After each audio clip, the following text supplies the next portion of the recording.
Good afternoon, everyone, and welcome to Wake Forest's annual Founders Day ceremony. There are so few dates on our calendar that bring this many cross-sections of our community together.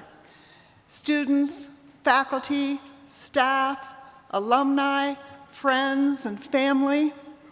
And today, in the midst of pressing and complex problems in our world, including the devastating loss of life in the Middle East and other war zones, to the shooting that occurred yesterday in Kansas City, I encourage all of us to pause and reflect on our shared hope for peace and on how important traditions like today are for acknowledging our shared humanity and uplifting and connecting our community.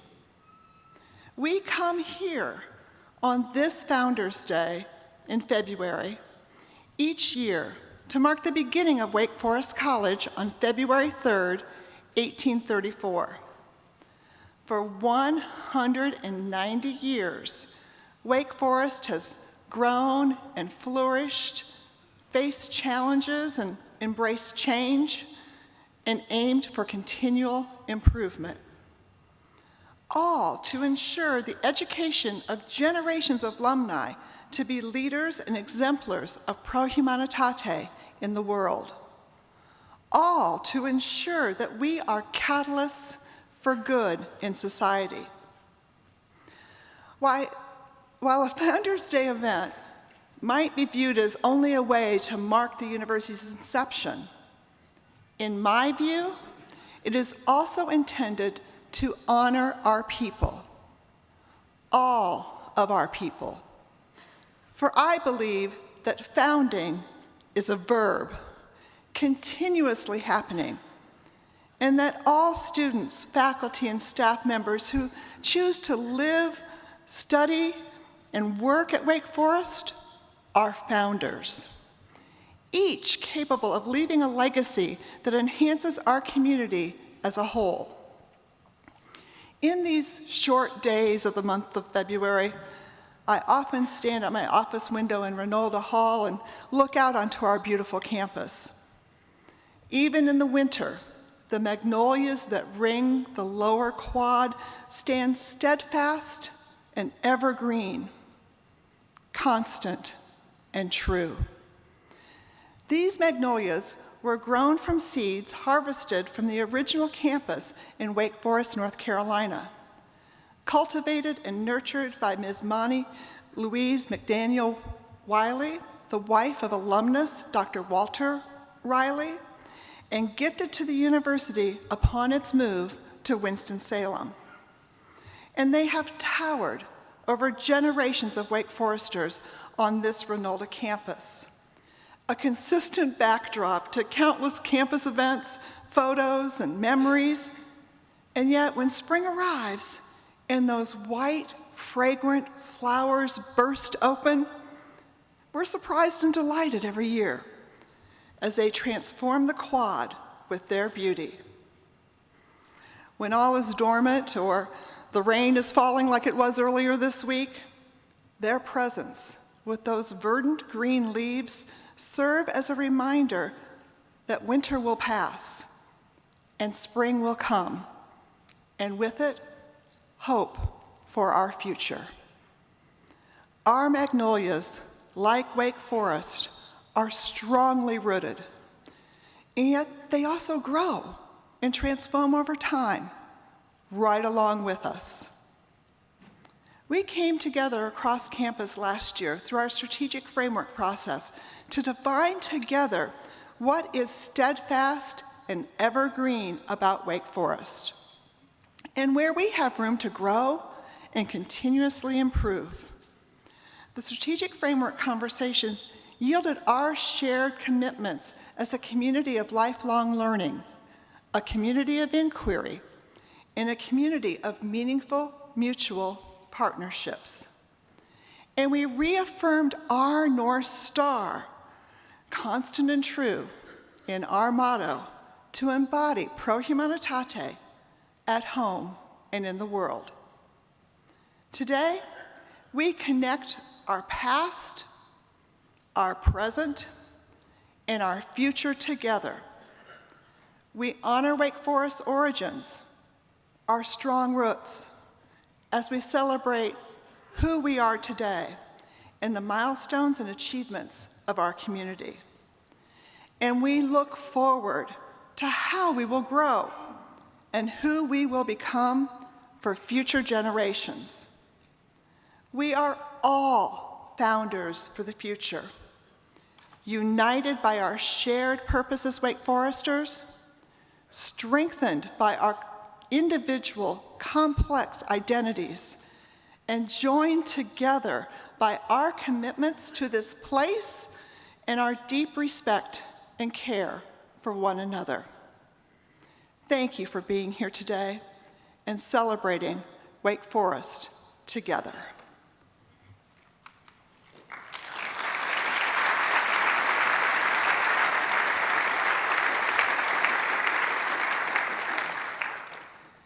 Now, let us pause for a special video tribute, accompanied by the Wake Forest Chamber Choir, as we commemorate and honor members of our Wake Forest family who have passed since we last gathered for Founders Day.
Bright morning stars are rising. Bright morning stars are rising. Bright morning stars are rising. Day is a breaking in my soul.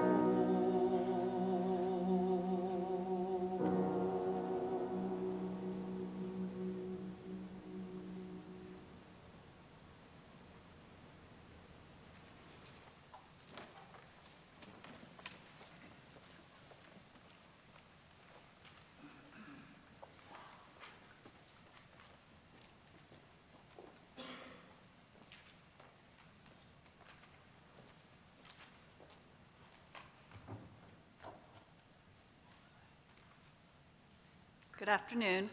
I'm Marina Kritchmar, Associate Dean of the Faculty of the College and Professor of Communication. As a professor of communication, I have long studied and understood the critical role that speaking plays in our world. Communication broadly, and public address more specifically, has also long been a part of a liberal arts education, and we see its value daily in the world around us. Ideally, to be used as a tool for good, and sometimes the only recourse we have to fight for what is right and good and true, however we define those things. Today, all of you are about to become part of a 189-year-long Wake Forest tradition of senior orations. Think about that for a minute. Wake Forest students have been giving orations for more than 9 generations.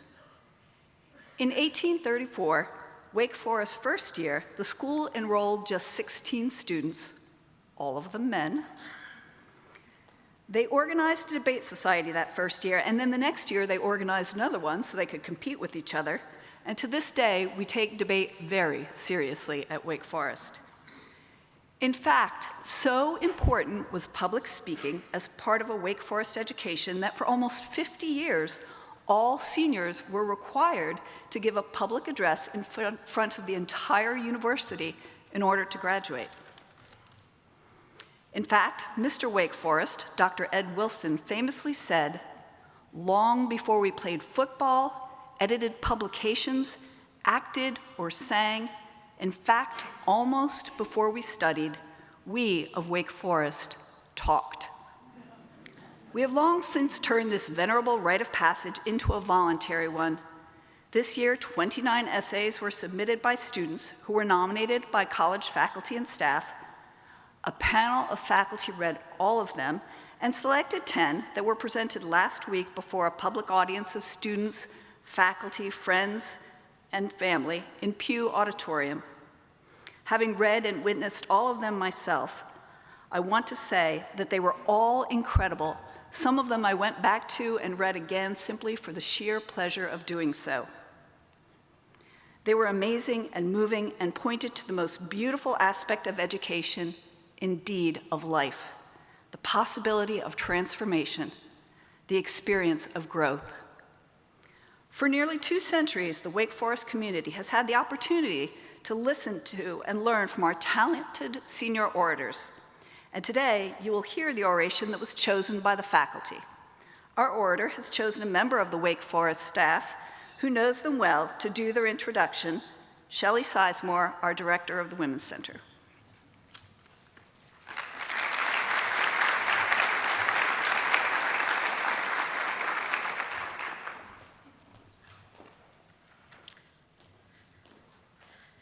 Good afternoon. I met or heard about Austin before I actually met Austin. I had heard students talking about this speaker kid in the Women's Center and how he'd really changed the vibe on campus. Austin and I actually met in person, though, about exactly a year ago when he submitted a proposal to deliver a spoken word poem about consent for our first annual ConsentCon conference. Austin is from Hurdle Mills, North Carolina. He is majoring in psychology and hopes to go to graduate school after this. I know that Austin has been a huge part of many people's Wake Forest experience, and so I am very excited to hear about his Wake Forest experience.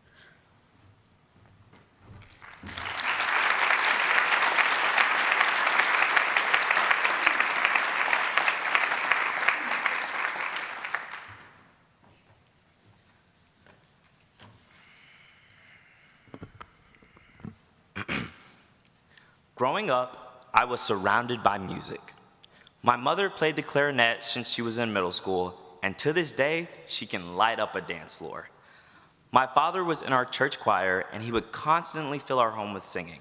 So of course, me and my sister inevitably followed in their footsteps when we saw just how beautiful music was, not only to hear, but to create and share with others. It was magical to watch the way that music connected people, and I've tried to carry that magic with me in everything that I do. I joined the church choir when I was in the 4th grade, and I joined my middle school band when I first picked up a trombone. And just like my mom, I've been known to cut up a dance floor. For me, music was never just music. It was an extension of my soul, and I loved being able to create and experience it with other people who loved it just as much as I did. It always made me feel connected to something larger than myself. When I first came to Wake Forest, it was in the middle of a pandemic. The world was still spinning, but people had begun to stand still.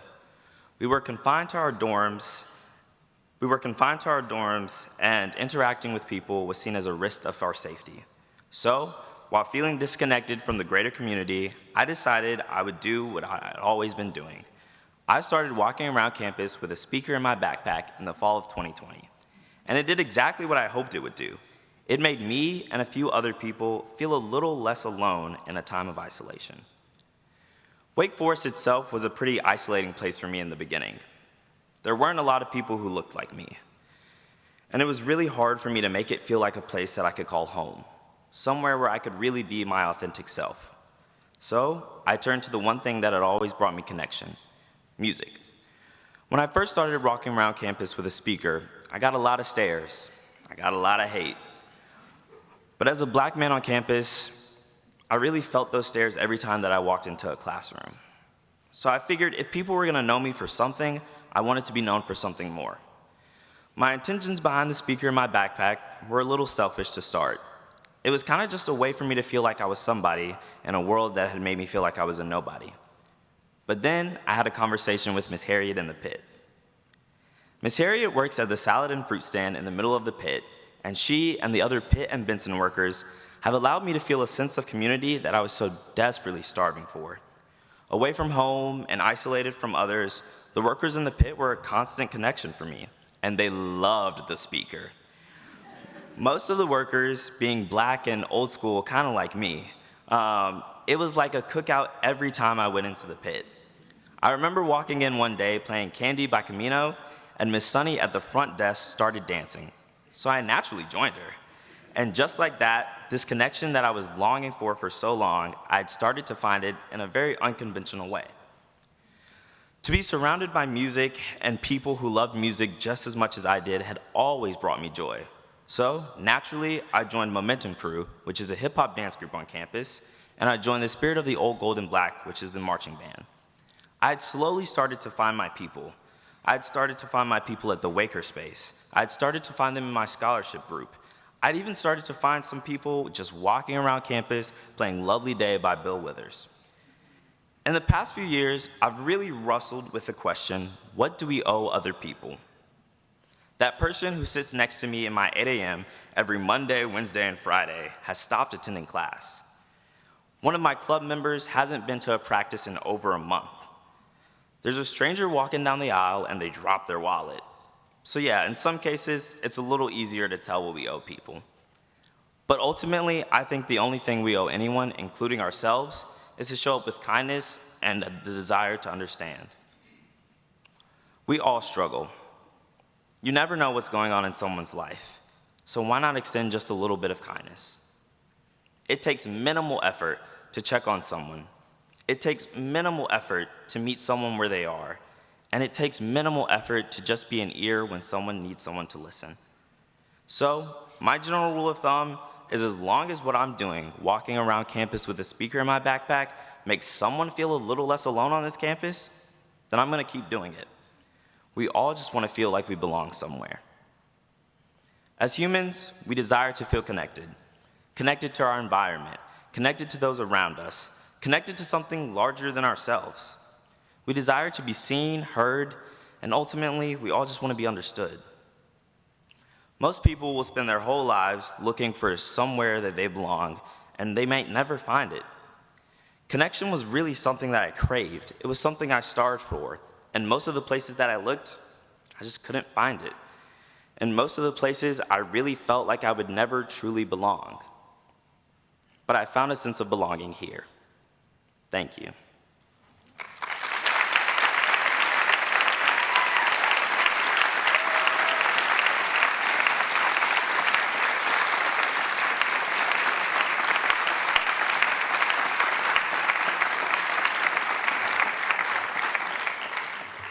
Thank you, Austin. Such a great job. And I too met you. I heard you before I met you. So I appreciate the great gift that you are to our campus community.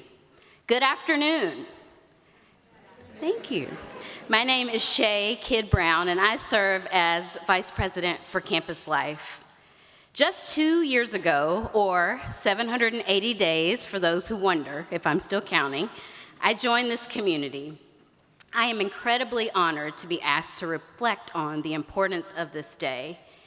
And you can imagine that all of my newness came to surface as I questioned if I had enough history to speak on Wake Forest's behalf. Thankfully, I heard President Wente's speech just 48 days into my tenure here. There, at her first Founders Day address, she introduced the fluidity of founding as a concept. In particular, she asked the question, what does it mean to be a founder? She also reminded us then and today that the act of founding is continuous, that we are a place with many foundings and many founders, and that she encouraged us to be founders for the future. As a creator who was trying to find my place at Wake Forest while helping students find theirs, this resonated with me then and today. So today I'd like to reflect on the power of story, and Austin is such a great example of that. The then, the now, and the future. Over the past 2 years, I've spent a lot of time getting to know Wake Forest. And whenever I have the opportunity to meet someone here, I often ask a simple yet complex question. Where's home for you? Home. Home is this weighty word that rarely stops at Holstein, Iowa, if you're President Wente, or Hurdle Mills, if you're Austin Terrain, our senior orator, or Hattiesburg, Mississippi, if you're me. Asking, where's home for you, invites an origin story, and learning that story builds a connection to it and an affinity for it. Our origin stories are important. Many know that in addition to the Mississippi roots I mentioned earlier, I grew up 60 miles from the Gulf Coast, the granddaughter of the assistant to civil rights leader Medgar Evers, the daughter of a kindergarten teacher and clothing connoisseur, the sister of football coaches, the mom to Jack Wilson, the wife and partner to Ryan, the enjoyer of seafood and soul food, the person who got talks too much as comments on her report card, then became a communication studies major and used the strength of talking in my scholarship, and even now, as I talk to you today. Though it may be tempting to think of my story as linear, the truth is it's filled with complexities. Intertwined in my story is similar to what Austin shared, this thread that questions my belonging, where I fit, my failure, my success, my strengths, and a number of questions connected to identity that have surfaced throughout my life. Learning to embrace all parts of my story helps me stand up straighter and connect to and through imperfection and understand my place in the world. It gives me great clarity as I move through various places and spaces. But this clarity didn't just happen. It took reflection and reckoning and naming the hard and moving forward with heart. As I reflect on our university's founding and what it means to be a founder, I find many parallels to our personal connections to home and story. Understanding our beginning as a university and where we've been matters. And like our own stories, it's tricky, filled with complexity, and we cannot move forward with clarity and confidence if we don't hold space for all the ways in which we got here and all the ways in which we have evolved. The beautiful and the broken, the mistakes and the missteps, the scars and the healing, and the hope. The Wake Forest story certainly has all those parts. With humble beginnings in Wake Forest, North Carolina, our dear old Wake Forest began in 1834 as Wake Forest Manual Labor Institute. The then college is very different from the now university. Our origin story is one that began on a plantation to train Baptist ministers and laymen.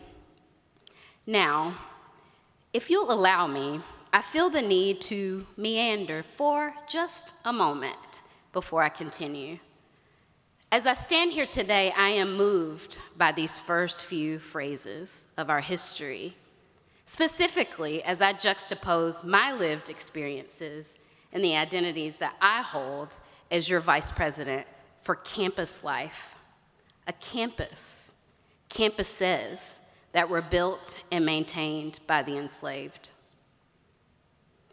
Early in my tenure here, and even before, I noted quite clearly the university's efforts to, and I quote, reclaim the histories silenced through the years, as described in Beyond Nostalgia, Toward an Inclusive Pro-Humanitate, an essay from the Wake Forest University Slavery, Race, and Memory Project. Today, I am moved by the reality that our founding and the celebration of it does not stop with our origin story. Yet we also can't fast forward 190 years without owning that part of it. Maya Angelou once said, "There is no greater agony than bearing an untold story inside you." And as a university, we have learned that owning it can be both hard and liberating. Like our personal narratives, we stand taller when we name these important elements of our evolution. I'm appreciative of the work we have done and will continue to do to memorialize this part of our story. So with this in mind, let's pick up where I began.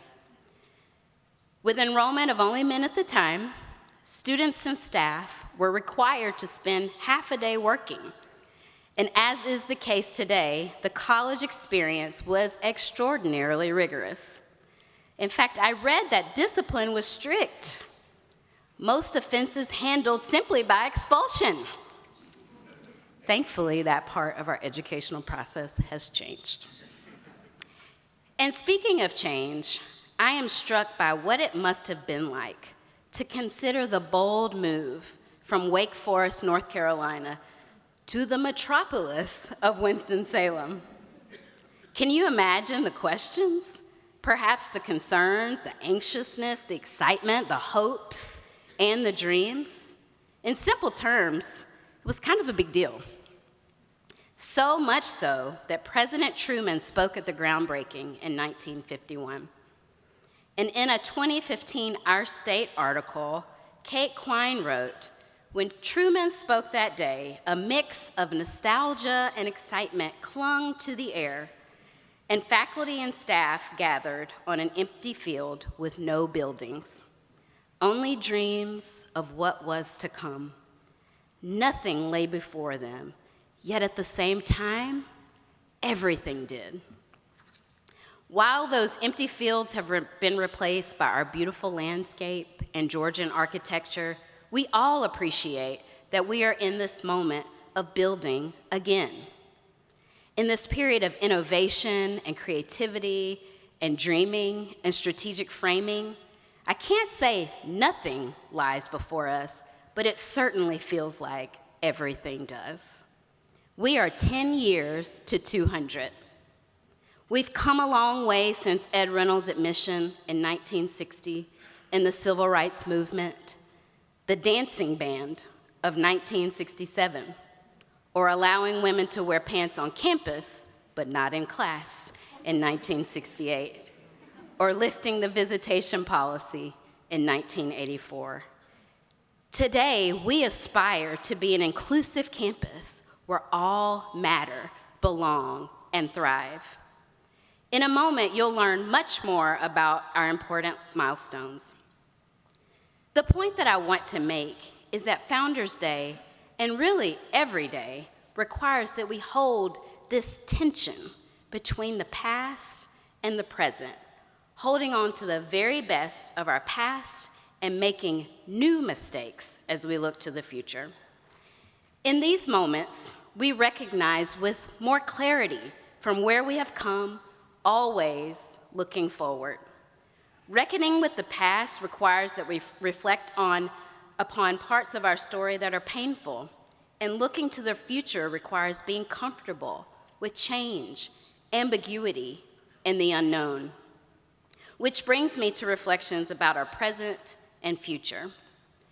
We are 10 years to 200, and the ever-changing landscape of American higher education and in the forest may be the only constant in our narrative. The list of intersecting challenges and opportunities is long and gives life to our compelling why. Founders Day is personal. Today, I am ever mindful that I'm a founder, as are you. Each of us has a role to play in shaping our university. As we found our future together, I hearken back to those sentiments that might have been in the air in 1951. I'm excited about our place in the world.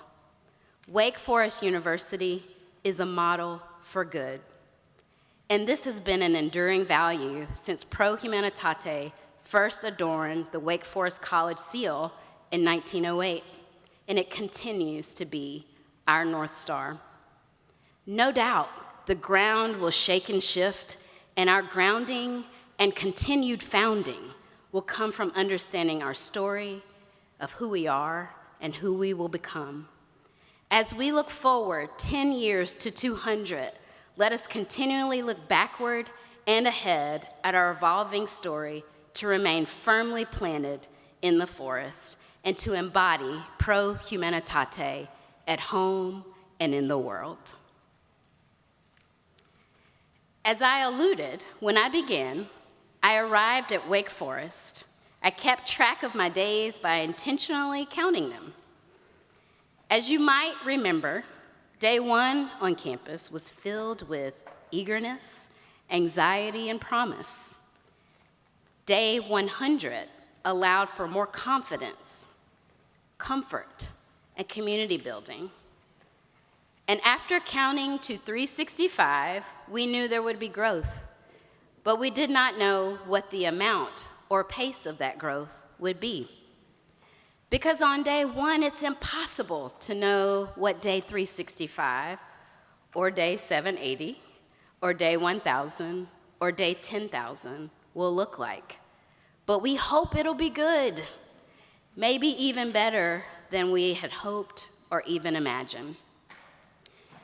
During the 2023-24 academic year, Wake Forest and many of our organizations, departments, and people are celebrating significant milestones. When these organizations and departments were formed, on day one, it was impossible to know what they would accomplish in the years to come, or the impact they would have on Wake Forest. And taken together, we can see founders of our past, present, and future. When you hear your organization or department being recognized, please stand so we may celebrate these milestones with you. 15 years ago, the Magnolia Scholars Program was created to enroll and provide scholarships and programming to first-generation students. Since then, over 325 Magnolia Scholars have graduated from Wake Forest. And today, the Magnolia Scholars Program has expanded as the First in the Forest program to support the larger population of domestic first-generation students. Additionally, Wake Forest continues their commitment to provide access and inclusion by offering an early action plan as an additional path to admission for first-generation students and support through graduation.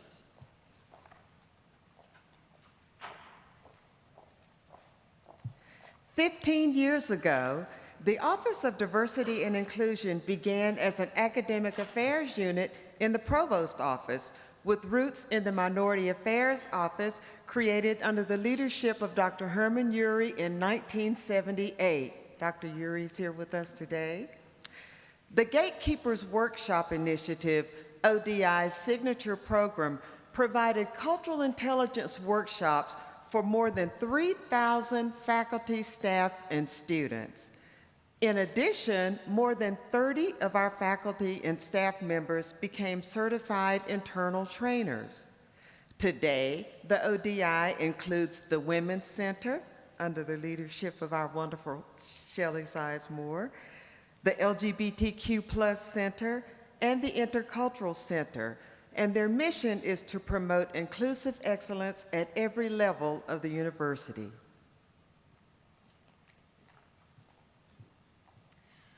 "15 years ago, the Office of Personal and Career Development reimagined career services and began providing students with the tools and the confidence to navigate the path from college to career.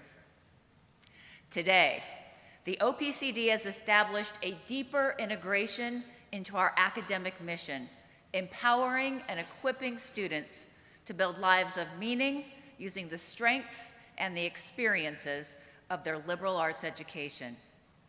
To support students as they build their futures, the OPCD partners across campus with our faculty, academic partners, our identity centers, and student organizations, creating a vibrant ecosystem to promote life and opportunity readiness. 20 years ago, Hit the Bricks became a campus-wide philanthropic event to raise money for cancer research in memory of the late Wake Forest football player, Brian Piccolo. Today, our community has raised more than $1 million in the fight against cancer by hitting the bricks, including a record-breaking $301,722 in the fall of 2023.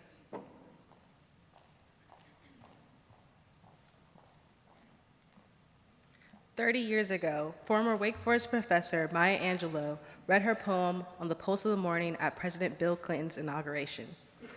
Today, Wake Forest University's Maya Angelou Artist in Residence Award was given to inaugural recipient Debbie Allen for her achievements in the arts and her commitment to improving the human condition.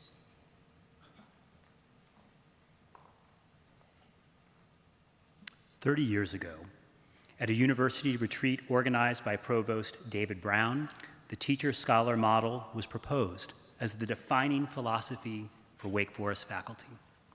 Today, our Wake Forest teacher-scholars are at the heart of fostering a unique and vibrant academic community. Our faculty excel in their own scholarship while dedicating themselves to nurturing students' intellectual growth.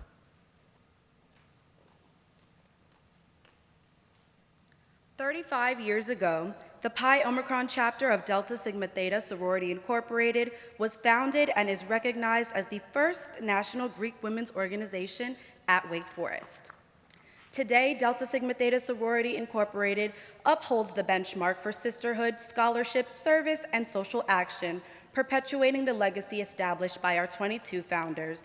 Recently recognized in 2023 by the Intercultural Center for the Outstanding Greek Letter Organization Award, our prevailing chapter has produced award-winning programs for our community, including engaging talks, panel discussions, fitness routines, and hygiene drives. Through a long life effort, we seek to improve our members' professional development and leadership abilities while advocating for change. 40 years ago, women's studies was first offered as a minor at Wake Forest.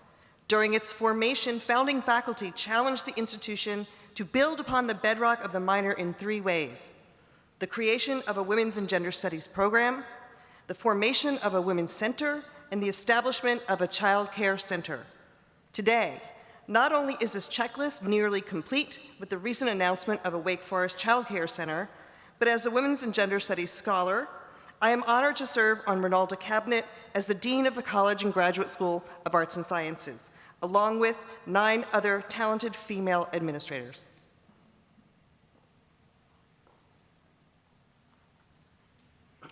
"55 years ago, Wake Forest University's Afro-American Society, later known as the Black Student Union and now known as the Black Student Alliance, was founded by Howard Standback and Freeman Mark.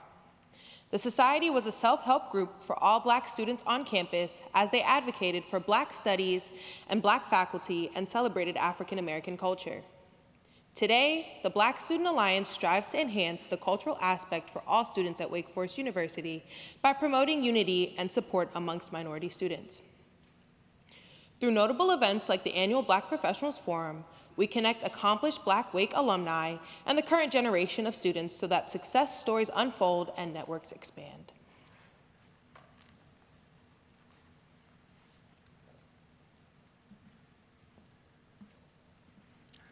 "55 years ago, the Medallion of Merit, the highest honor given by Wake Forest for service, was awarded for the first time. Today, we award 2 phenomenal Wake Forest women, Diane Daly and Claudia Karoff, the Medallion of Merit for their outstanding achievements and distinguished contributions to the university.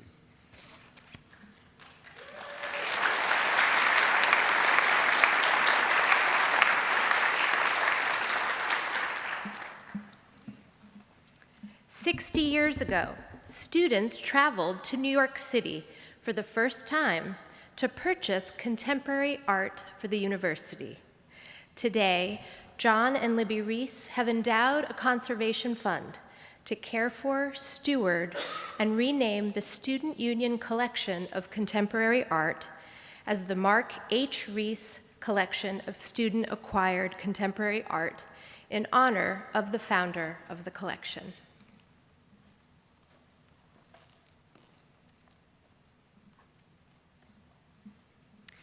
"75 years ago, business education began at Wake Forest University.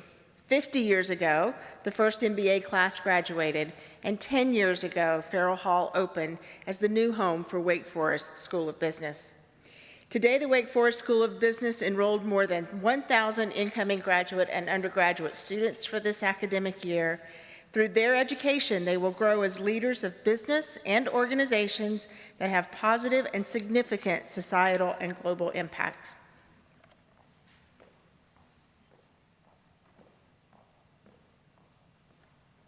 "100 years ago, the Wake Forest student government began as a small but determined group of students who sought to represent the voice of their fellow classmates.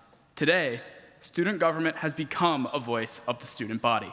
From advocating to the integration of the student body, to the growth and expansion of the Rinalda campus, to advances in campus climate and student safety, student government will continue to represent students as we begin our 2nd century.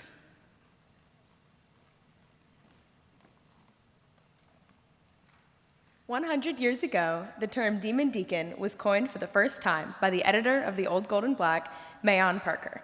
Previously called the Baptists for the school's religious origins, Parker referred to the Wake Forest football team as the Demon Deacons for their devilish play and fighting spirit in a game against Duke University.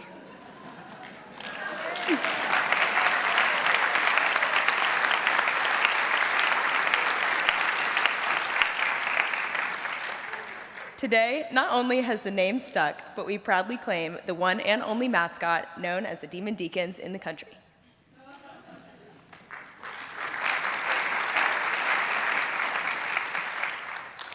115 years ago, we adopted the Latin phrase pro humanitate as our university motto. Today, the university's strategic framework centers our motto at its core, encouraging all Wake Foresters to embody its spirit at home and in the world. Without question, our motto binds us together as a university and a community.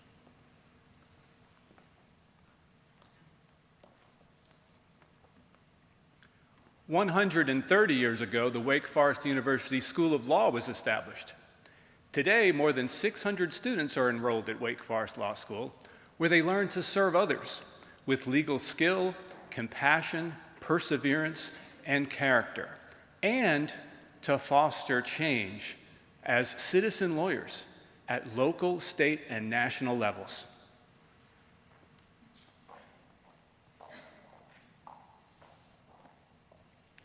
And 190 years ago, Wake Forest University was founded. Today, on this Founders Day, we celebrate every founder and every milestone on our Wake Forest timeline and how the achievements of our students, faculty, and staff have further strengthened the Wake Forest of today.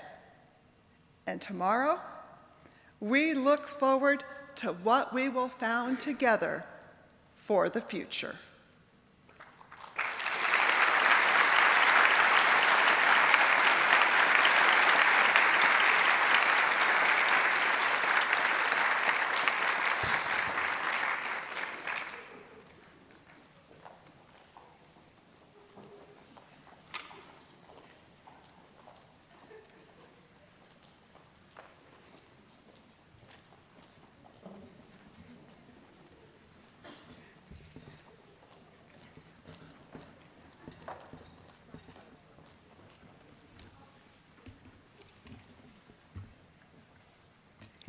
My thanks to all of our presenters.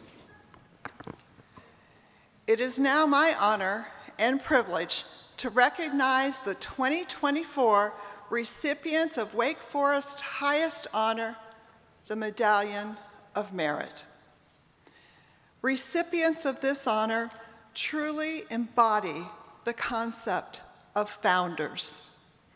Their contributions have had a tremendous impact across generations of students and colleagues. Wake Forest is undoubtedly better because of each of the medallion winners' commitments to our university. And it is especially wonderful today to have the opportunity to award medallions to not just one, but two extraordinary women of Wake Forest.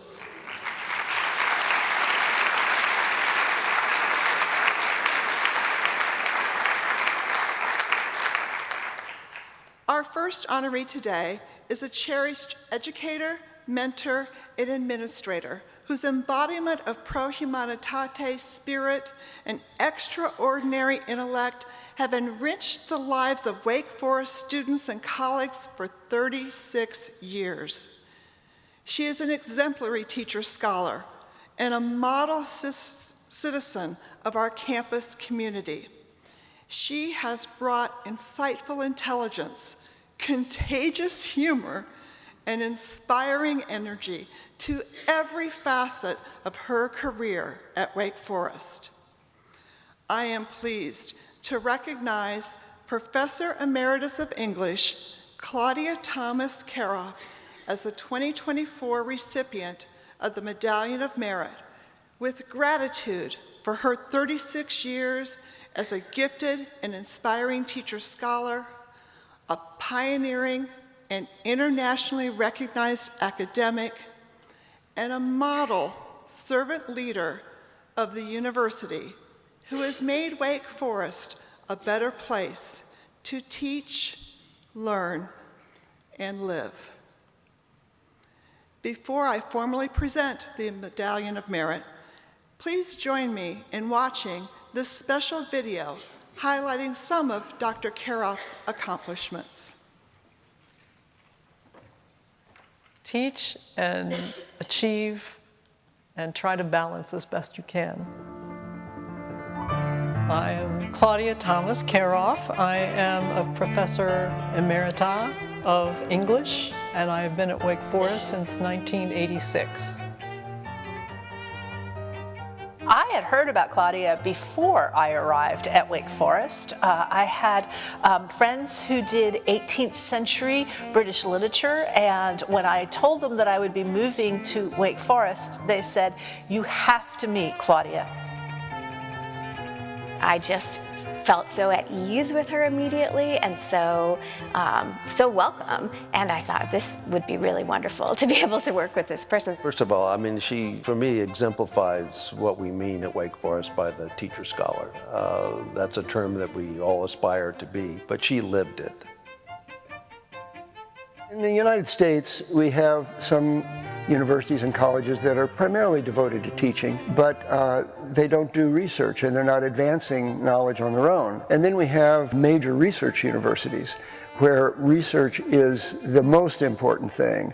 But Wake Forest tries to combine the love of teaching and the desire to advance knowledge in your field. And she epitomizes the best of that ideal. She models the best of that ideal. Claudia is an extraordinary teacher scholar.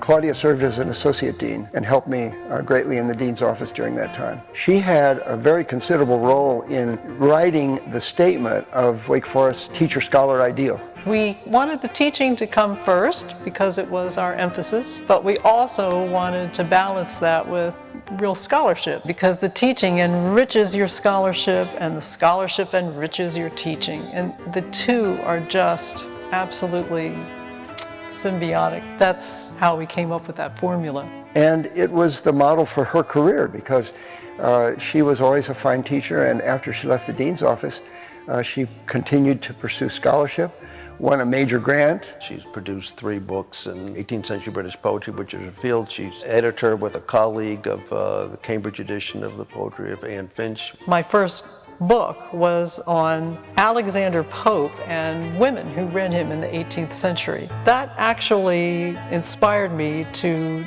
do more studies of the women themselves, even than Alexander Pope. Because I found so many women who were writing about Pope and responding to Pope. It's like Pope was their brother or uncle or something, and they had something to say to him. So that led me on a trail. She brought a lot of attention to women writers and women readers in the 18th century. And I made the acquaintance of Jennifer Keith because she is, another 18th century scholar at UNCG, and she had been working already on an actual edition of Anne Finch. There had never been a good critical edition of Finch. That was a big project that took several years to bring to fruition. It was an immense work of scholarly labor, and there's now like this complete scholarly edition of this very important poet who you could never read in any kind of authoritative form before. The fact that she's gotten 2 NEH grants, not 1 but 2 NEH grants to do the editing project for the Anne Finch letters and papers is unheard of, absolutely unheard of. What they have produced is going to be a landmark in the field and will be something that scholars there are going to refer to for years to come.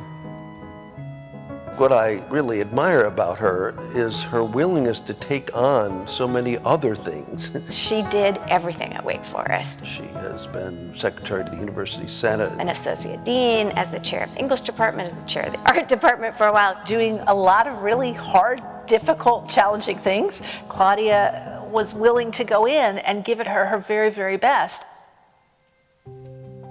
She really understood the importance of supporting younger scholars and helping them be successful. When I did come to Wake Forest, she was warm and welcoming, an amazing mentor. Claudia was wonderful at helping me and other faculty think about how best to use our time, and we could see the way that she contributed in different ways at different points in her career. Claudia just embraces life, and she has an amazing mind and a really big heart. And she has been a leader. She has been chosen by her fellow faculty for a number of important positions in leadership. In addition to all her many achievements, she is truly a lovely person. She has an irrepressible sense of humor, and it's joyous, life-affirming when you most need it. Claudia's laugh means a lot to me because it symbolizes or expresses her joy in life, her love of her work, her care for people. Particularly in these times, I think we need a lot more people who are kind and intelligent and willing to listen to and work with everybody the way Claudia is. I admire her as much for the person that she is as I do for her work as a scholar and as a teacher. She's a remarkable person. She has contributed to Wake Forest in every possible way. She is so deserving of this award.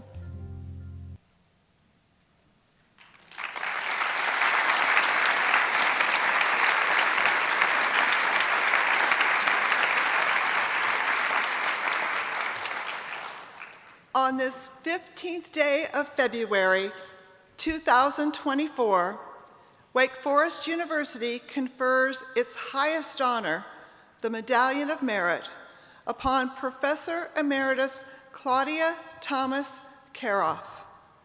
Please join me in welcoming and congratulating the Medallion of Merit recipient, Dr. Claudia Thomas Karoff.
Today, we also honor a beloved coach and mentor who inspired personal and athletic success in students, and whose passion for excellence transformed Wake Forest women's golf into a national powerhouse.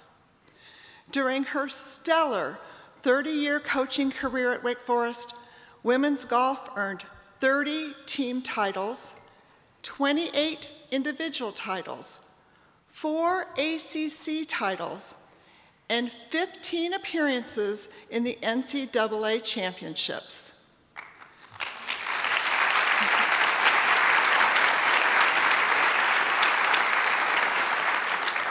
Her mentorship, dedication, and extraordinary talent for instilling confidence in young women student athletes has forged connections that endure decades beyond graduation. I am pleased to recognize Diane Daly as a 2024 Medallion of Merit recipient with gratitude for 30 years dedicated to building the Wake Forest women's golf program into a top-tier national competitor, for her instrumental role in promoting women's golf through professional leadership in the LPGA and the NGCA, and for serving as an encouraging and inspirational mentor to student athletes and her colleagues. Before I formally present the Medallion of Merit, please join me in watching this video highlighting some of Diane Daly's accomplishments.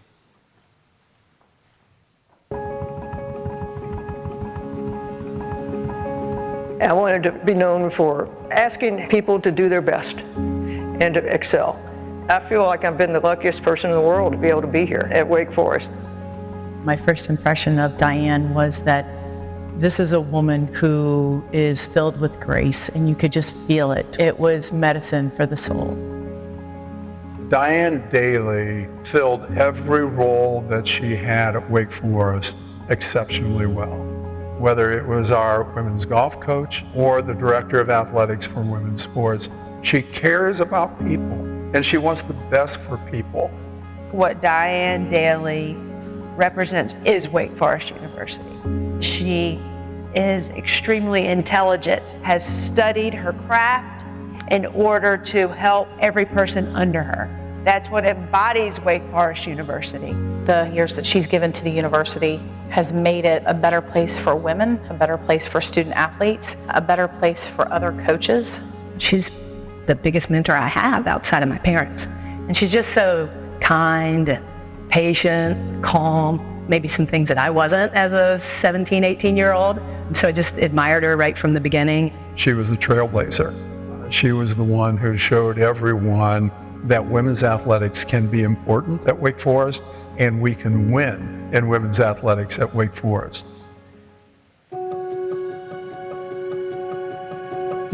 I came in July of 1988, and my position was to be a dual position of women's athletic director and women's golf coach. It was an interesting time because Title IX was just beginning to take effect. Title IX mandated that women should have the same opportunities and the same resources as the men have.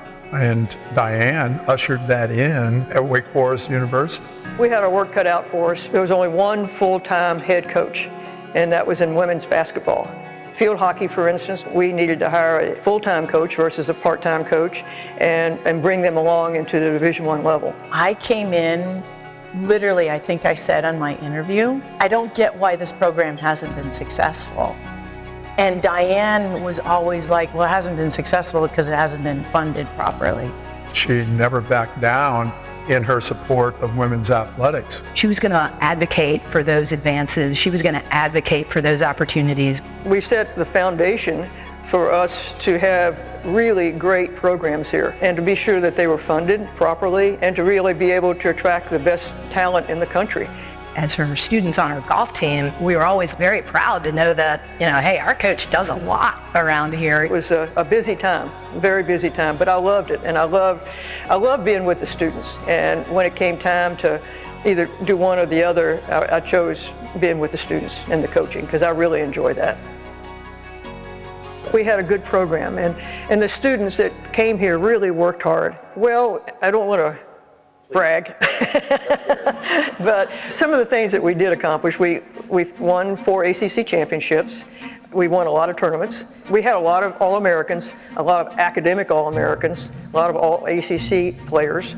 The consistency, we were in the top 20 almost 20 years in a row. I think she had 28 All-Americans. 28 All-Americans in 30 years, that's unheard of. She definitely taught us to enjoy the win and remember what it feels like so we can do it again. It's nice to win championships, but at the same time, the end product are the students who graduate and what they go on and learn from their experience here. Once I met Coach Daly, it really didn't take a whole lot more thought to know who would be the best to mentor me, to guide me. It was her approach. I mean, she's an educator at heart. You'll hear from any of her students that we are her students. We're not her golfers, we're not her players. As her students, we are always learning something from her. She was as committed to making us respectful, successful young adults as she was to making us great golfers. That was my reward, is just to see them be successful and use the skills from golf to be better people and to go on and do well.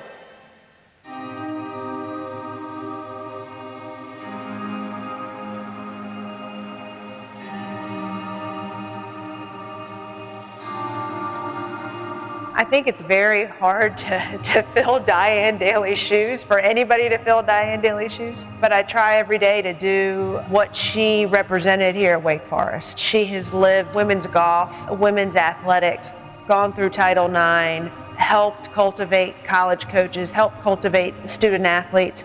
And that's what you see with Coach Daly in every aspect of her life. The Medallion of Merit, and as it pertains to Diane Daly, I could get teary-eyed just thinking about it. When I learned that she was going to be the recipient of it, I thought, of course. She was that person in my life during my professional career that helped me understand that part of growth is being vulnerable. I think there comes a time in everybody's career where they need somebody to breathe that bit of belief, and you don't have it yourself. I think about the years that I've spent with her, and I think about the moments of time that she has influenced so many of us. She was not just focused on golf excellence. She was focused on being a good person, and that, of course, is pro Humanitate. The thing that makes it exciting for me and makes it so satisfying for me is I really believe in the mission of the university. And I just wanted to work as hard as I could to try to accomplish my little small part of that mission. The legacy here is very deep. The foundation that we have built in the past is just going to make us much, much stronger for the future. I tell you, I'm lucky. And I'm just really, really grateful I can be here.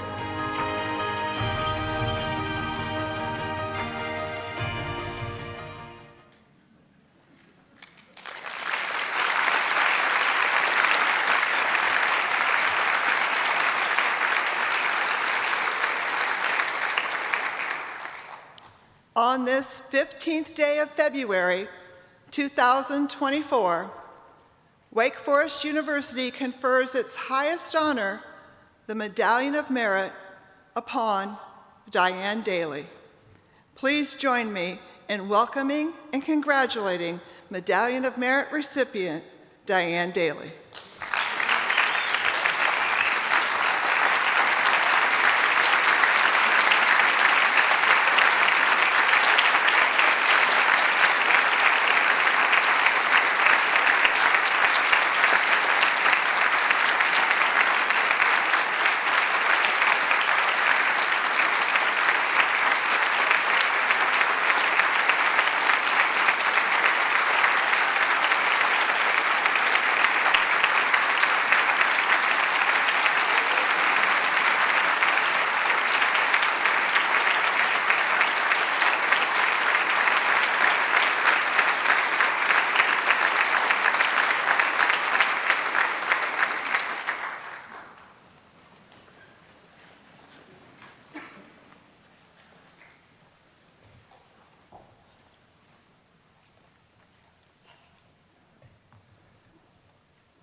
The legends of Founders Day are legion. Towering names dominate the landscape. But Founders Day does not belong solely to the myths of the name, but rather to the stories of the infinite souls who make and remake this institution.